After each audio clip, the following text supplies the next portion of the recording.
Welcome to the Small Business Minute. Today's topic is 2 kinds of entrepreneurs. Unfortunately, not all entrepreneurs have the same motivations. There are those that really care about what they do and how they do it, the good. And there are those that just want your money, the bad. Fortunately, there are more of the former than the latter.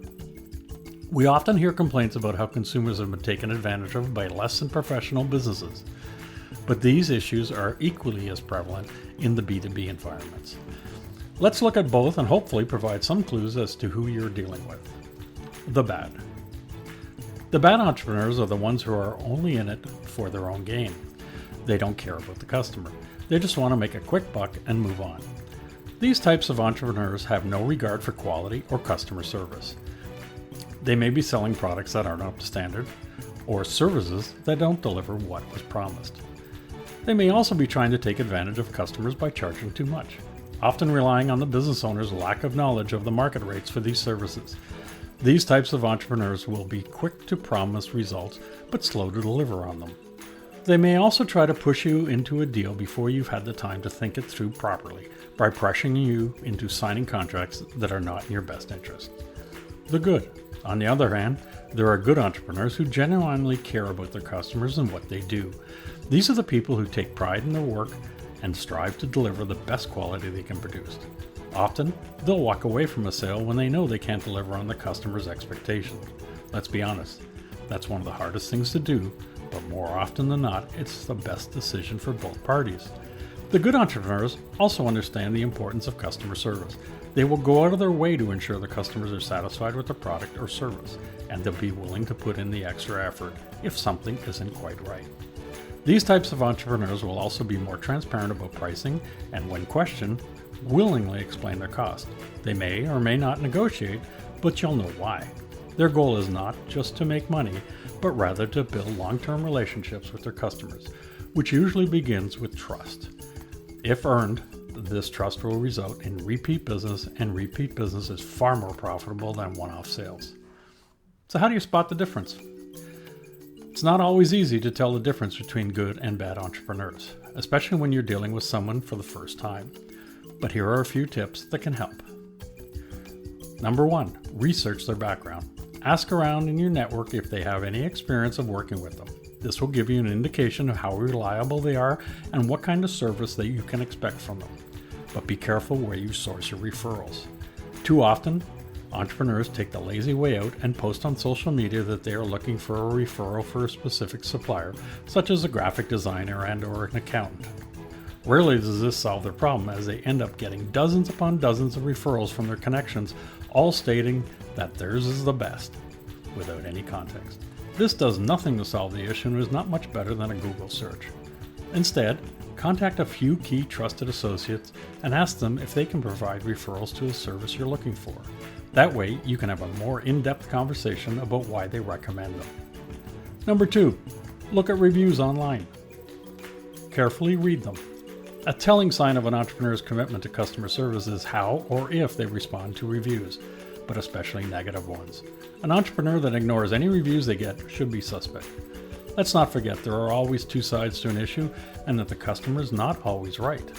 If a negative review is responded to by an entrepreneur in a professional manner that clearly lays out their side of the issue, they are probably worth considering.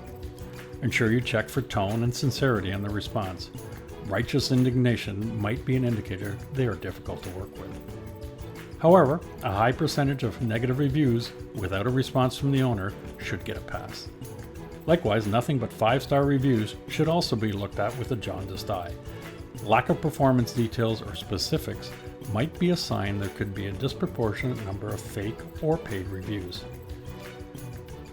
Number 3, ask questions.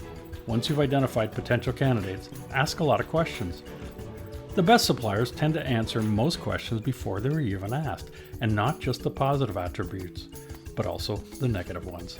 This type of honesty is the exception, yet should be the norm. However, it can serve as a good indicator of the depth of their experience.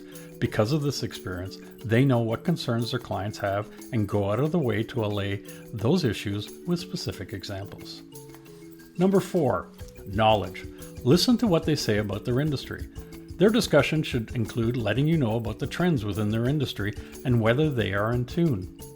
Whether they agree or disagree with the changes is secondary to the fact that they are aware of what's going on, but they should explain their position. Number 5, set expectations. This applies to both parties. Understanding what both parties expect will avoid future problems. Most of the time, this revolves around timelines for deliverables and the potential consequences of missing these dates. This will give you a better understanding of what they can offer and how they work.